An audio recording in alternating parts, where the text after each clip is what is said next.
and I reached for my cell phone and I took a picture of the 304 pounds on the scale. And that Hmm. picture on our website, it's the picture of from that morning. I had no intent. It was never intended to be. I just said that is the last time I'm going to see that. And what was crazy is, very shortly after that, I began a public journey where I committed to losing 129 pounds in 265 days. Oh, yes, I quickly learned that it was public knowledge that he had made this declaration because he posted it on Facebook. And that was I don't before know, he told you. and that was yeah. Yes, and typically, like you said, we talk things through or whatnot, but I was really freaked out and upset, and partially because one reason was I was embarrassed for our children's Mm. friends. Welcome to the Audacious Living Podcast, hosted by my man, Audley Stevenson, the Odd Man.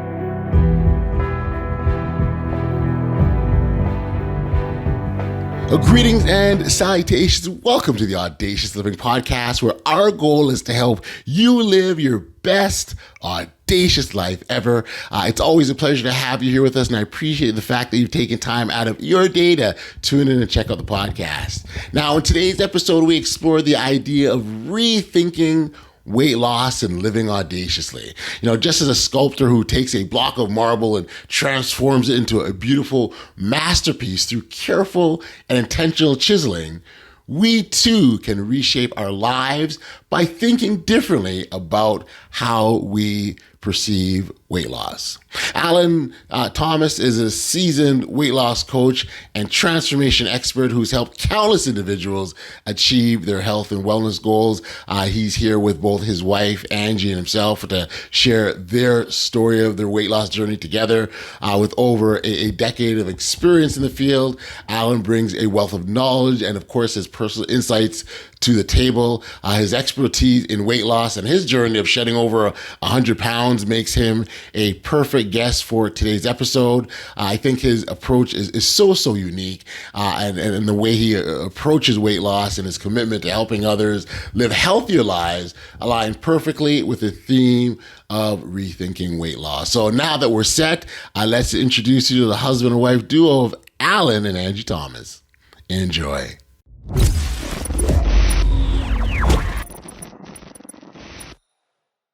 It's a pleasure to have both of you join the program. Thank you for being here. Yeah, thanks for having us, Audley. It's great to be here with you. I'm appreciative of individuals spending their time like this. I think this is the first wife and husband combo I've had together at the same time. So this is the first, and I'm appreciative of that. I think the story that the two of you share together is really wonderful in that we're on this journey of life, right? So the way I equate journey is the one of life, and that we go through, and there's sort of ups and downs and challenges, and to know that you have some along your side to help you that together is such a wonderful thing. So I want to acknowledge that right off the bat. You share a story of obesity and getting overcoming the obesity, which is a problem for many people. So maybe as a starting point, I can turn the reins over to you two, and you can let me know. You tell us a little about your story and what got you to where you're at right now. Yeah, no, thank you for letting us be here and share our story with your audience. And the first thing to say is, Angie and I, we struggled with our weight for many years. Me much more so than Angie. I mean, in 2017, when I was 55 years old, I stepped on the scale and I saw a number that started with 3 on my scale. And I'd never seen that, and it was I was 304. It was the day after our 31st wedding anniversary, and when I stepped on the scale and saw that, it hit me. I'd been in the senior citizen life insurance business for more than a decade, and that means that I dealt with people 65 years and older. Okay. And so it hit me. Now, if I saw 299.9, nothing would have happened, but seeing that 304, I was standing there in the dark. It was early one morning, and I said, oh my gosh, I don't think I've ever met a man 65 years older. Now there's a few of them out there, very few. But I'd never met a man that was 65 years old, which was 10 years down the road for me, that was more than 100 pounds overweight. And it hit me real quickly. The reason why is they're gone. They're gone. I mean, and so standing there looking at that number, it was like a disaster. I realized that I was likely going to be called Angie's first husband. I mean, women tend to live a lot longer, even in obesity. They have a lot more of the medical issues Right. related to obesity than men do. Men just go away. I mean, they die. And in many cases, and so I realized she was likely going to call me her first husband, not because she was shopping, but because I couldn't put the fort down. We had 4 children. Our youngest was 15 at the time. And I realized that they were going to be calling another guy dad. There was going to be another person in any grandchildren that we had in future's life, and all of those hopes and dreams, that we kind of put off in our life. I mean, we all have those. I know in audacious living. I mean, that's one of the things about your podcast that intrigued us was that we put them off. And I realized that I was not going to get to experience those things because I couldn't put down the fort. And so, if there's a disaster, we live on Amelia Island, Florida, just north of Jacksonville. And if we have a disaster around here, I mean, obviously you call 911. Sure. Second thing you do is you go check and see if anybody's still alive in the disaster. And the third thing people do is, which what I did that morning, I reached for my cell phone and I took a picture of the 304 pounds on the scale. And that picture on our website, it's the picture of from that morning. I had no intent. It was never intended to be. I just said, that is the last time I'm going to see that. And what was crazy is, very shortly after that, I began a public journey where I committed to losing 129 pounds in 265 days. And Angie and I do everything together, and she wasn't real thrilled about that. I'll let her tell that part of the story. So, Oh yes, I quickly learned that it was public knowledge that he had made this declaration because he posted it on Facebook. And that was before he told you. And that was, Yes, yeah. and typically, like you said, we talk things through or whatnot. But I was really freaked out and upset, and partially because one reason was I was embarrassed for our children's friends on Facebook with. I was afraid of that. And because really what I knew deep down in my heart is that I would be doing the same thing. I knew I was going to be called to do it, and just right away. So I think it was about a week later. It was 3 days. 3 days later. 3 days later, my toes are on Facebook as well. Anybody can look that up. It was God, it was like jumping off a cliff. But you know what it did is it kept me Yeah, and it's real. And while Facebook has changed a lot since then, we don't recommend people do that. We don't do that with our clients at all. But what's interesting is that it was never the diet. I mean, we talk to people. It's so funny. I mean, I think about Angie and I got. In fact, I haven't showed it to you yet this morning. We got a testimonial from one of our clients who's been with us for just about 2 months, and he had morbidly obese guy, never been able to get the weight off, and down 62 pounds in a couple of months. I mean, it's crazy. I mean, we're like, and he's not starving himself. I mean, people think that you have to do these insane things, but really what we're doing so much of the time is we're looking for the land of eat as much as I want, whenever I want, and whatever I want. That's the land that we all were looking for. Sure. It doesn't exist. It doesn't exist. And like so, never land.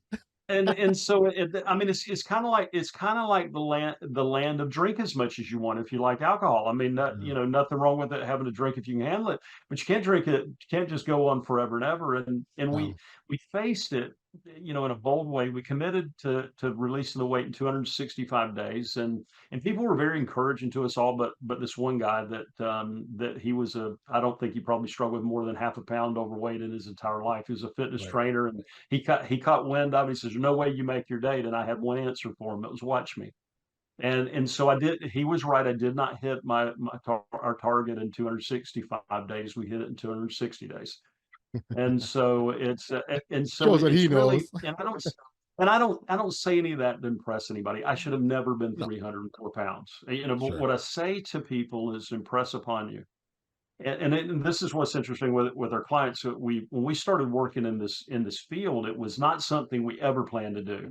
You know, like I was telling you earlier, I was board certified physician, and I were having a conversation. So, what are your credentials? I said I was a failure. Right. I was an absolute failure. I said, but now I'm not, and I know the way out. And he says, well, what about this? And what about this? And what about this? I said, those are great questions, but really, is that the most important thing? And Yeah. I, well, not taking away from the importance of being nutritionally sound, of having Sure. those are important things, but this is the 2%. And it's just like we tell our clients, we'll never tell you what to eat and what exercises to do. When people become our clients, they say, well, how am I going to lose the weight? And I said, don't worry about that. We know how to do it.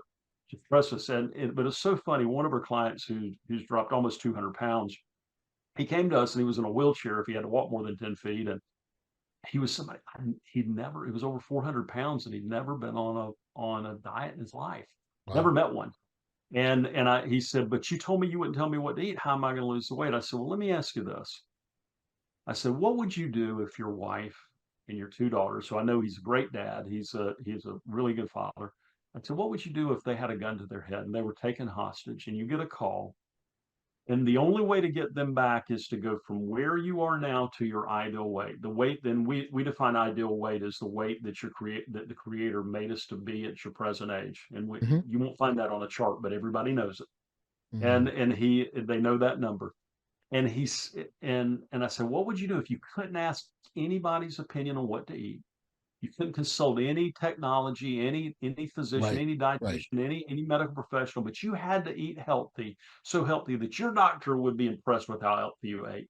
And it would save your children and your wife's life if you just released 1 pound a week on that journey, and they would get to stay alive. First of all, could you save their life? Secondly, what would you do?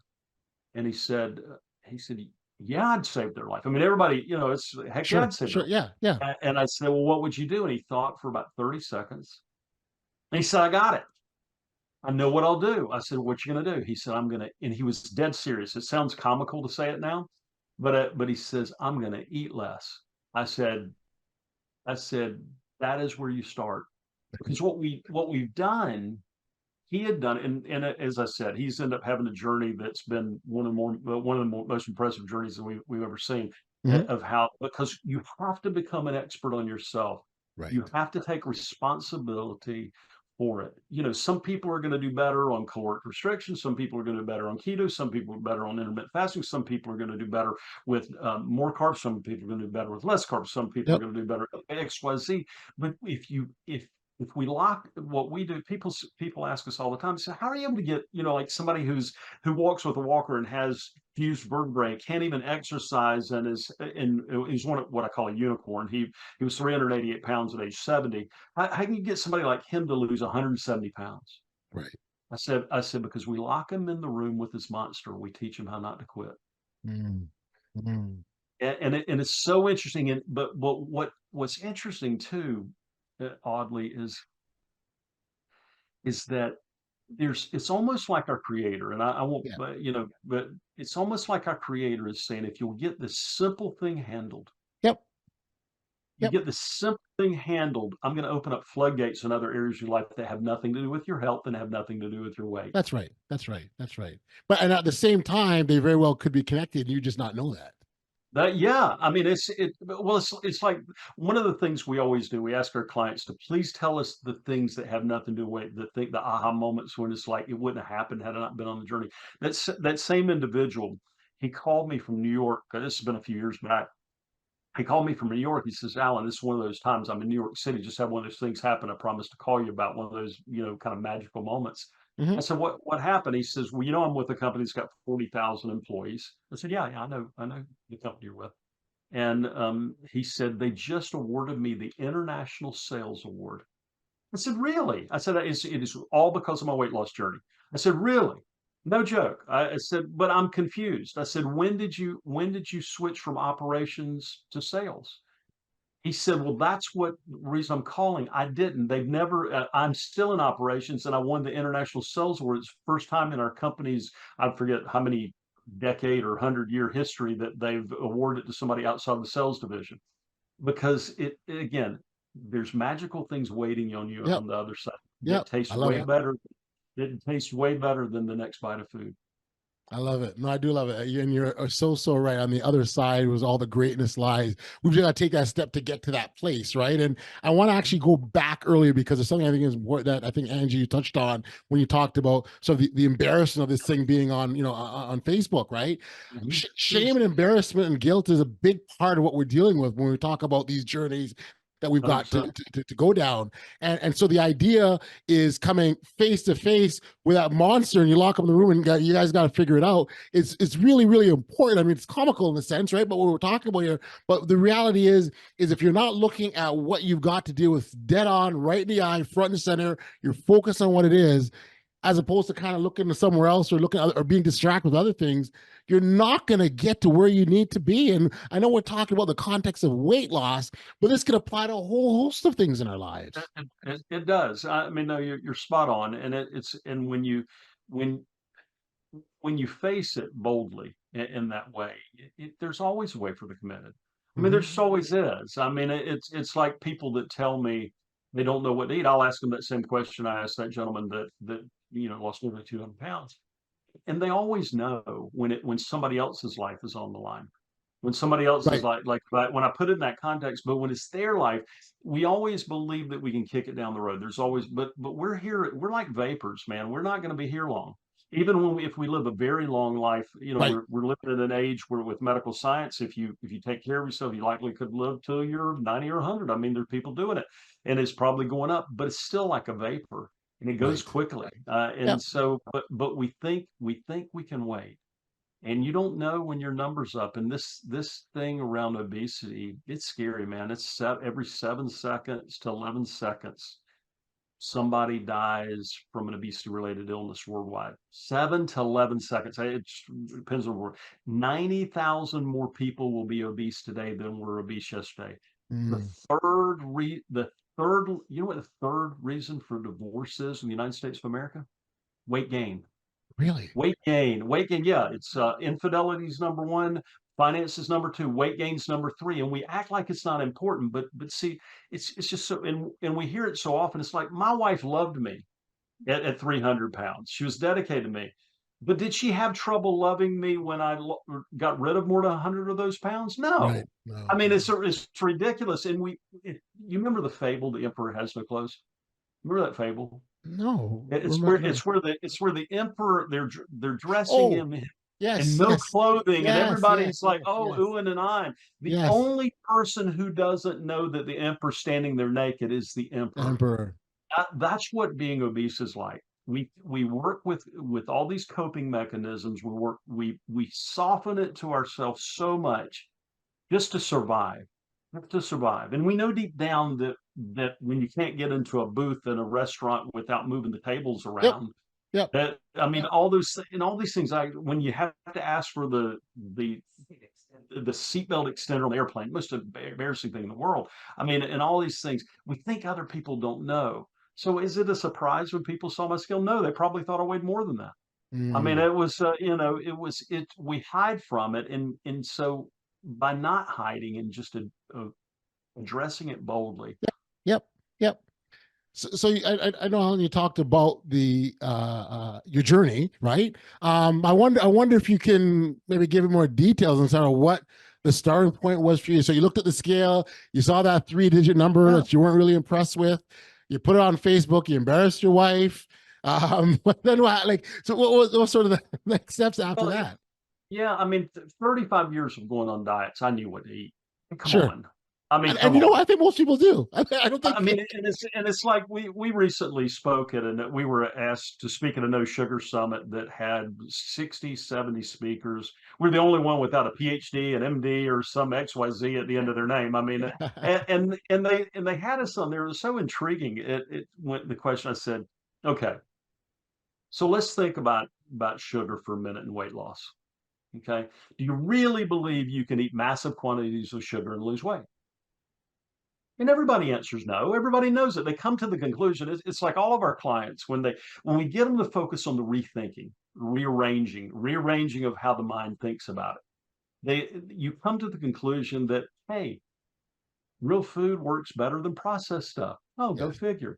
You know, McDonald's is feeding you food that makes you not feel full enough and keep on eating. So go figure. If you eat at McDonald's every day, I got bad news for you. If you're probably not going to lose weight. Nothing No, against McDonald's. You know, love no. those Big Macs. But have my share of quarter pounders, Big Macs. But we come to this common sense conclusion, and that you also don't have to do without forever. I mean, it's like we teach people, and this is what we learned accidentally. We teach people a roadmap out. Okay, the roadmap out, and where they become the expert on themselves. And it's so Right. funny. One of our clients, we call him the apple pie guy, and he was he day after Easter. This has been probably 3 years ago, and Okay. he had about 60 pounds to lose, and something like that. It was not hundreds of pounds, but he struggled with it for most of his adult life, and he was really doing well. And he came to a call, one of our coaching calls, and he said, "You know what I had for breakfast this morning?" And I said, "No, what'd you have, Chris?" He said, "I had apple pie." I said, "Good for you. You figured this thing out, didn't you?" He said, "I did. Yesterday was Easter, and I figured out I could eat this. Common sense, okay? But if I had apple pie, it would tip the scales in the wrong direction. So I saved me a piece for today." I said, "Good for you." He said, "You mean you're not mad at me?" He thought I was going to shame him. I said, "Mad at you? I'm thrilled for you." I said, "There's not. Listen, I believe, He, he we're found his Jesus. way. What's that?" Like, you found his own way. Like, why would you Yeah, he like found that? his way. And it's like we believe Jesus, and again, we're Jesus followers, not preaching to anybody. But if I preach to you, I'll ask for an offering. You don't want me to do that. But if I, but Jesus declared all the food good. I mean, he did. He declared it all good. He just didn't say eat it all for breakfast or lunch or dinner. There's nothing wrong with having one of those things occasionally. There's nothing wrong with that. Sure. But if you're in a journey, and I mean, we're watching a lady this week. She's been with us like 3 weeks, and not even 3 weeks. She's down like 16 pounds. She's like, "Oh my God, it's working." She had she's struggled with weight her adult life. So I can't believe it's working. I said, "Yeah, go figure, go figure." So what we did is we helped people create a roadmap, Yes. because here's the other thing, Audley, that they're going to find. They're going to find that this never goes away. No. The No. struggle never goes away. It's not, as I said earlier, there is no land of eat as much as you want, whatever you want, and whatever you want. It does not work. When you start eating those single serving size of Doritos that say family on them, there's going to be a problem. And so that's what, and so, but at the end of the day, we help them build this blueprint for their life. And then they figure out it's not that hard after all. Right. Right. So, and then if they're healthy enough to exercise, they start moving a little. They start Oh, moving a little. And guess what you feel like when you drop 15 pounds, you feel like moving more than you did when you had the 50 absolutely. pounds. Drop 60, you feel like you're not carrying around two big old 30 packs of water on your back. I mean, imagine that. And so they start moving. They start doing things like we do. We bike, somewhere between 15 and 25 miles every day, not because we have to, because we want to. Yes. And I don't say Yeah. that to impress anybody. I say it to impress upon them. Right. Anybody can do it. And people say to me, "Well, I had somebody recently say, well, weight loss is a disease and you're doing." I said, "Okay." I said, I can buy that. Sure. Obesity is a disease. Okay. So is alcoholism. Hmm. So is gambling. So is pornography. Those are all considered diseases. Is it okay to keep on doing the thing that got him in trouble? Oh, of course not. No. Of course not. No. So what do you do? If you may be an individual who has a very slow metabolism, but guess what? I've never seen a study where anything other than excess food caused somebody to gain weight. That's right. Not in I metabolism. mean, it's just common sense. And so Yep. maybe it's harder for you. The guy I told you about earlier that walks a walker, he cannot exercise physically. He's just starting to do Right. some like exercises now, but it's taken him almost 3 years to drop to 170. Somebody, at 55, being able to move and do things, see, here's the thing. He hasn't quit. And now he's 73 and he's still alive. And his doctors are like, "What the heck are you doing? I can't Mm. believe you're finally getting this weight off her for 52 years." He said, "I'm rethinking it." Mm. So because at the end of the day, I really believe this with all my heart, is that every one of us has got a last breath that we're going to draw. Sure. It's coming sometime. We can speed that up. You can go play in the middle of the interstate and get run over. That'll speed it up in a hurry. Absolutely. But if you do all the things you can, if you do best you can not to carry the excess weight, live sensibly, those kind of things, there's going to be a ripple in time caused by some conversation you have near your last days. And I don't know what it'll be. Maybe it'll be with one of your family members. Maybe it'll be Sure. with a clerk at a store. Maybe it'll be with an attendant at a gas station where you change something for them. And what we want to do is we want to see people get there. Well, and I think the approach that you're taking is a wonderful one. The whole idea of rethinking, as an example, it's forcing people to sort of take a conscious responsibility to the actions that they take. So as opposed to running on autopilot. Hey, I love chocolate chip cookies. They're my Me, best friend. And me too. when I go to the grocery store, I talk to them all I want, but I leave them on the shelf because Yeah. they're gonna, if they fall at home, they might be around very long, right? So, but that, but that Yeah. it They're took single me serving. Those right. single serving bags, all those single serving bags of chocolate chip, they don't have double serving bags. No, right? And so the idea, and so the point that I'm making here is that if you're not consciously rethinking, and why I like that sort of that term, consciously rethinking, is you're taking responsibility, right? And you're taking accountability, and you're saying, no, this is what I got to do, and here's how I got to do it, and here's where I want to start. Like, if the conversations aren't happening in that kind of a fashion or a manner, you're going to be on this sort of wheel, right? Where you just keep going and going and going. You think the diet industry wants you on a wheel? They make a lot of money by you being on that wheel. They do. It's last time I looked, it's even more now. It's $72 billion, and there's the medications they're putting out now. I mean, listen, if the doctor has told you to do something, do it. I mean, I'm not saying not to, but we're just hearing horror stories what people are having with some of these things, and when they get off of them, they gain the weight back. They can't stay on forever, or when they're Right. having surgery. We're having surgeries. We get a lot of clients come to us that have had. We got a lady right now that she's down about 75 pounds. She had weight loss surgery and gained all the weight back. The doctor was mad at her because she wouldn't have another weight loss surgery. She says, I'm not doing it that way again. And she found us, and she's figuring it out. And because you cannot abdicate responsibility. It's kind No, of like that's me abdicating fidelity to my wife. right. Okay, No, I can't right. abdicate that. I That's right. can't say, no, the other guy's going to be faithful. I'm going to go out and have a Right. party. Right. No, Okay, no, or no, whatever. no. It's And personal accountability. Me. she doesn't like that. She doesn't like that idea. So you have to be the king or queen of your own kingdom. You got it. When it comes to that, and so I just invite people to be hopeful too. It's not. Is it easy? No, it's not easy. I'm not going to sit here and tell you it is.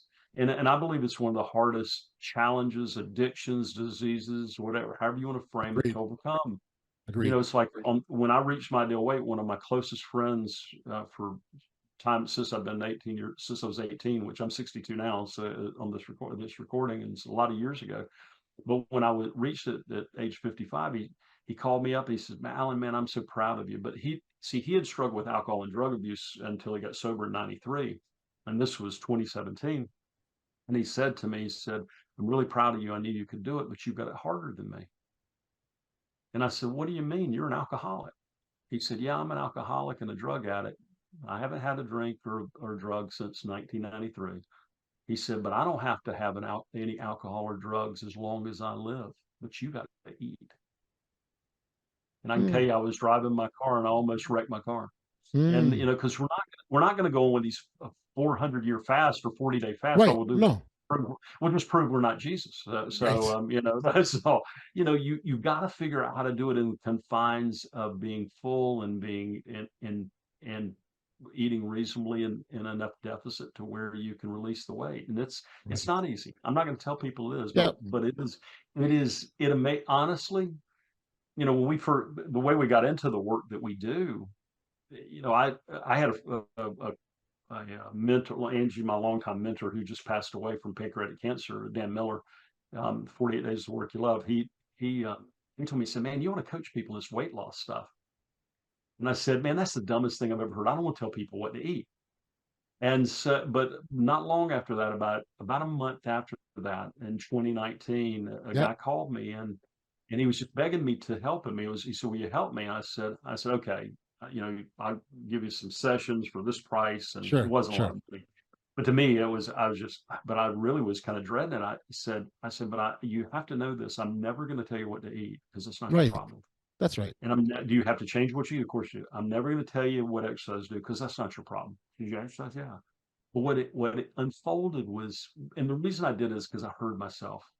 I heard myself, back before and wish, and if I had known somebody like me who'd walked through the wilderness and got onto the other side, I would have won that. And what's amazing about this individual is they ran the first mile they ever ran in their whole life, including in school. We didn't tell them to do that. It was a beautiful thing. They had their whole Yeah. family come in, but it was also neat to That's see that amazing. and this is what was really where it got my attention. Yep. He started a business because he stopped hiding. He started a business and now he's impacting people around the world literally with Wow. his work. And he said, and he just recently wrote a book. He was very kind to give us a lot of credit in that, but it was all him. It was all, the ability was already within him. Yep. Yep. And but he couldn't see between his elbows. I could. Mm, it's amazing. No, you gotta love stories like that, and I'm certain you probably encounter many, many of them. Um, I'd imagine, Alan, the work that you're doing is just so rewarding and fulfilling in many, many ways for you. It is. It's fun to see it. I mean, do people get frustrated when, it's hard some days? Yeah, they're gonna have hard days. But Sure. it's like I tell people, if you want to build muscle, you don't do it with the lightweight. Sure. I mean, think about it. I mean, think about it. I think it's something that really, while it is growing, there's over 925 million people worldwide that are obese right now. Yeah. It's not a few people. Your audience likely, Yep. 70% are overweight, 40% are obese or morbidly obese. That's just stats.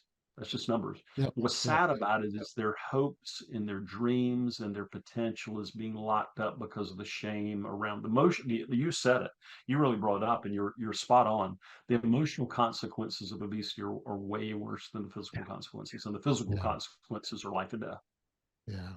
No, you're absolutely right. You're absolutely right. And I agree with you in terms of, the pandemic that has become, quite frankly, and, the shame and that's why I touched on that shame part early on, because that is that blockage, right? So we talk about getting to the other side. Well, it's on the other side of guilt and shame and embarrassment is where all the good stuff lies. So it's a matter of getting there. I think, Alan, the work that you and Angie are doing to break down those barriers and break down those walls to help individuals get to the other side is an absolutely wonderful thing. And I commend you on your, first off, your own personal journey. I think that first and foremost, and then what you're doing. So it's not that you've just done great, I've done this, and you moved on. Like, hey, I've done this. How many others can I bring along the journey with me? And that's what I'm hearing from you loud and clear, which I think, again, that should be commended. For listeners that wanted to learn more about you, or catch up with you, or understand what Rethink Dieting is all about, where can we send them? Well, we've actually created a special training for your audience. If they'll go to transformmyfuture.com, that's TRANSFORMMYFUTURE, transformmyfuture.com Uh-huh. /best life. We created it for your Oh, podcast listeners. And if they will go there, we have a free training. It's 5-step strategy that Angie and I use to lose 192 pounds in 260 days together. yeah. And neither of us wants that individually. And even if you travel, you work from home, Yep. you struggle with weight your entire life, then and there's nothing to buy. There's nothing to buy. It's a totally free training. We've had people reach out to us literally that they said save their lives. They've lost a lot of weight just by applying the techniques we train in there. So Wonderful. we'll do that to give back to them. Well, thank you for doing so. We will make sure that the appropriate details are shared on our show notes. Alan, Angie, this has been such a pleasure. Thank you for taking the time. Thank you for doing this. You're a delightful couple, and again, congratulations on all the fantastic work you're doing. Thank you so much. We appreciate it.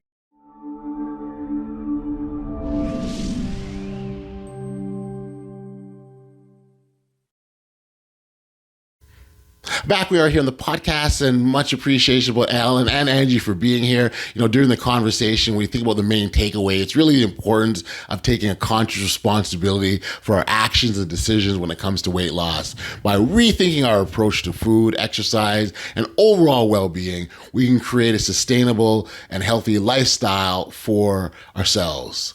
Listeners who are certainly encouraged to connect with Alan directly for personalized coaching and support. Certainly, as always, the contact details will be made available in the show notes for this particular episode. Additionally, Alan is also offering a special coaching package for podcast listeners who are interested in embarking on their own weight loss journey. Thank you for tuning into the Audacious Living Podcast. If you enjoyed today's episode and you found value in our conversation with Alan today, please follow, share this podcast, because that's what helps us grow and reach even more listeners and inspire more individuals to live a more audacious life. Remember, the key to living audaciously is to embrace change and lead with intention in all areas of your life. Stay audacious, and we'll certainly see you next time. And also, in addition to stay audacious, show love, be kind to one another. Be audacious, folks. You've been listening to the Audacious Living Podcast, hosted by Audley Stevenson. If you enjoyed what you heard, be sure to like, subscribe, and share. Until next time, be audacious.